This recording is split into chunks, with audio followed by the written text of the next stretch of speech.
Olá, meus amores. Hoje nós vamos falar de Mateus 16, versículo 1 vem dizendo: Os fariseus e saduceus aproximaram-se de Jesus e o puseram à prova, pedindo-lhe que lhes mostrassem o sinal do céu. Olha como é que eles eram, o tempo todo pedindo sinais. Jesus curou paralíticos, Jesus curou leprosos, Jesus curou doentes, Jesus curou cegos, e ainda assim eles pedindo sinais. O tempo todo Jesus mostrando, provando, e eles com vendas nos olhos porque eles não queriam enxergar.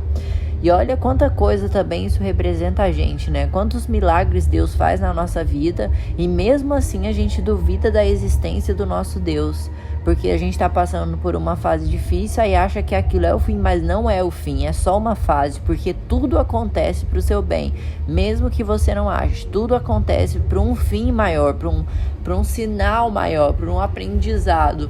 Versículo 2 vem dizendo: E ele respondeu: Quando a tarde vem, vocês dizem, vai fazer bom tempo porque o céu está vermelho, e de manhã, hoje haverá tempestade porque o céu está vermelho e nublado.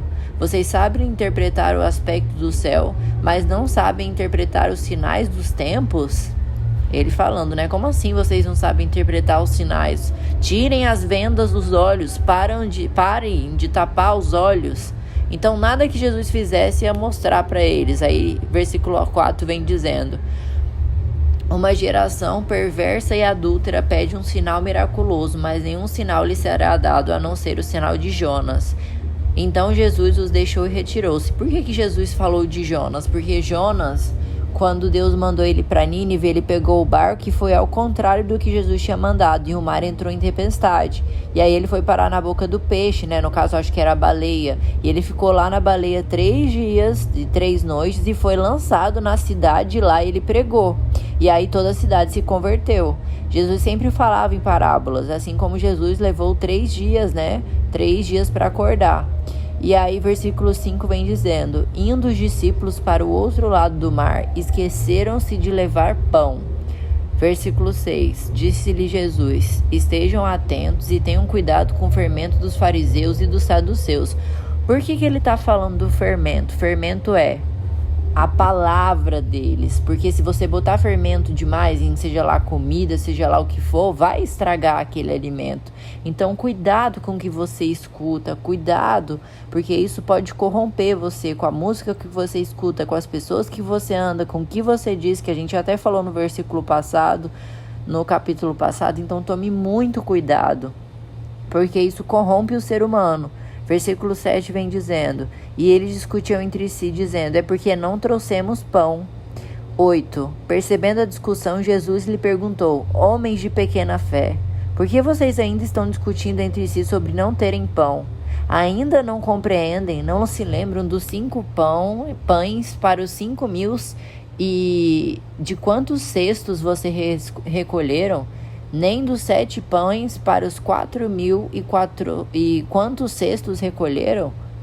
Aí ele vem reafirmando mais uma vez: gente, pelo amor de Deus, vocês não estão vendo o tanto de milagres que Jesus faz. Imagina naquela época se Jesus fazia milagres na frente deles. E hoje a gente olha tantos milagres que Deus faz na nossa vida o tempo todo, e aí acontece uma coisinha, a gente acha que é o fim do mundo. Por quê? Falta de fé. Então tem que entregar para Deus, buscar a Deus e falar: Deus, eis-me aqui, fortaleça a minha fé. Eu entrego meu coração, eu entrego o comando da minha vida nas tuas mãos. Porque os sinais Deus manda o tempo todo. Depende se você está enxergando com os óculos certos ou você está vendando e botando óculos de sol escuro e não querendo enxergar o que é a verdade. Versículo 12 vem dizendo: Então, peraí que eu me perdi. Como é que vocês vêm falando mais do fermento? Ele falou para tomar cuidado com o fermento. E versículo 12: Então entenderam que não estava lhes dizendo que tomassem cuidado com o fermento do pão, mas com o ensino dos fariseus e dos saduceus, que era o que eu falei para vocês. Cuidado com o que você ouve, cuidado com as pessoas que você anda, cuidado com o que você escuta, cuidado com as pessoas que estão te ensinando a palavra, porque elas podem te corromper. Veja se são pessoas realmente do bem, porque elas podem ser usadas para o mal também. Versículo 13 vem dizendo: Chegando Jesus à região de Cesareia de Filipe, perguntou-se-lhe aos discípulos: Quem os homens dizem que é o Filho do Homem? Eles responderam: Alguns dizem que é João Batista, outros Elias e ainda outros Jeremias ou um dos profetas. E Jesus perguntou: E vocês? Quem vocês dizem que eu sou? Simão Pedro respondeu: Tu és o Cristo, o Filho do Deus vivo. E Jesus respondeu: Feliz é você, Simão, filho de Jonas, porque isto não lhe foi revelado pela carne ou sangue, mas por meu Pai que está nos céus. Ou seja, Deus revelou isso para ele. E eu lhes digo que você é Pedro, e sobre essa pedra edificarei a minha igreja, e as portas do Hades, Hades significa inferno, tá, gente? Não poderão vencê-la. Versículo 19: Eu lhe darei as chaves do reino dos céus. O que você ligar na terra terá sido ligado nos céus, e o que você desligar na terra terá sido desligado nos céus. Então advertiu seus discípulos que não contassem a ninguém que ele era o Cristo. Daquele momento, Jesus começou a explicar aos seus discípulos que era necessário que ele fosse para Jerusalém e sofresse muitas coisas nas mãos dos líderes religiosos, ou seja, os que tinham inveja deles, né, dos chefes, dos sacerdotes e dos mestres da lei, e fosse morto e ressuscitasse no terceiro dia. Então Pedro vem dizendo no versículo 22, chama-o à parte, começou a repreendê-lo, dizendo: Nunca, Senhor, isso nunca te acontecerá. Olha o que Jesus disse, versículo 23. Jesus virou-se a Pedro e diz: Para trás de mim, Satanás, você é uma pedra de tropeço para mim, e não pensa nas coisas de Deus, mas nas dos homens. E vocês viram que Jesus estava falando o que para ele? Falando que ia entregar as chaves da igreja, né? Quem é a igreja? A igreja somos nós. Só que naquele momento, Pedro estava sendo usado por Deus. E quando o Pedro abriu uma brecha e ligou para a carne, aí ele foi usado pelo mal. Por isso que Jesus repreendeu ele. Então Jesus disse aos seus discípulos: Se alguém quiser acompanhar-me, negue a si mesmo, tome sua cruz e me siga. Ou seja, negue a si mesmo, para que eu engrandeça dentro de ti. Porque a verdadeira felicidade, gente, não está nas coisas do mundo. A verdadeira felicidade está em estar em comunhão com Deus.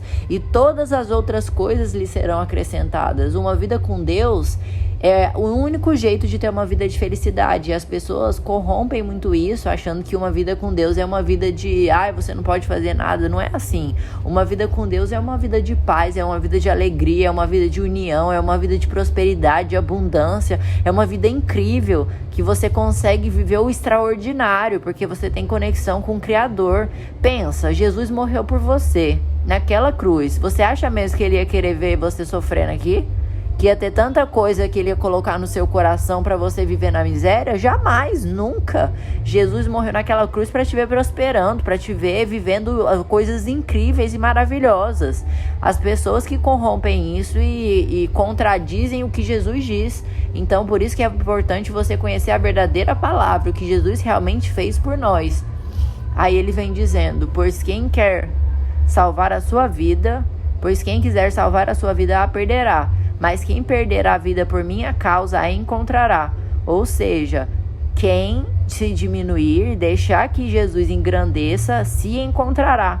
Porque sem Jesus a gente não é nada. Quem é a gente sem Jesus? Os desejos da carne a gente satisfaz e depois sente um vazio. O vazio por quê? O vazio da alma, porque não está conectado com Deus. Deus vive dentro de nós. Se a gente não está conectado com Deus, é aí que entra o vazio. Aí versículo 26 vem dizendo: Pois quem adiantará o homem ganhar o mundo inteiro e perder a sua alma? Ou o que poderá o homem dar em troca da sua alma? Pois o Filho do Homem virá na glória de seu Pai com seus anjos, e então recompensará a cada um de acordo com o que tenha feito. Garanto-lhes que alguns dos que se acham aqui não experimentarão a morte antes de verem o Filho do Homem vindo em seu reino. Nicole, como é que eu sei que eu tô vivendo uma vida com Deus? Quando a sua vida tá dando certo, quando tá fluindo, quando você se sente em paz, quando você sente alegria, porque aí todas as outras coisas lhe serão acrescentadas. Busque o reino dos céus em primeiro lugar, tenha fé, mesmo quando tudo pareça ao contrário, e saiba pedir para Deus o que você quer. Eu sempre falo para você que quem não sabe o que quer, qualquer caminho serve. Então saiba o que você quer, busque ajuda, busque lê a palavra, busque pessoas do bem, selecione quem anda ao teu lado, cuide do que você assiste, cuide do que você ouve, porque tudo isso vai influenciar na pessoa que você é e nos hábitos que você vai ter para ter uma vida de abundância ou uma vida de miséria, que uma vida de miséria é a vida do mal, uma vida de prosperidade é uma vida de Deus. A pergunta é, qual você escolhe? Vamos orar para finalizar? Querido Pai amado, agradecemos por mais essa palavra, que o Senhor enche no nosso coração, porque a Tua palavra é a nossa espada de escudo de proteção contra todo o mal.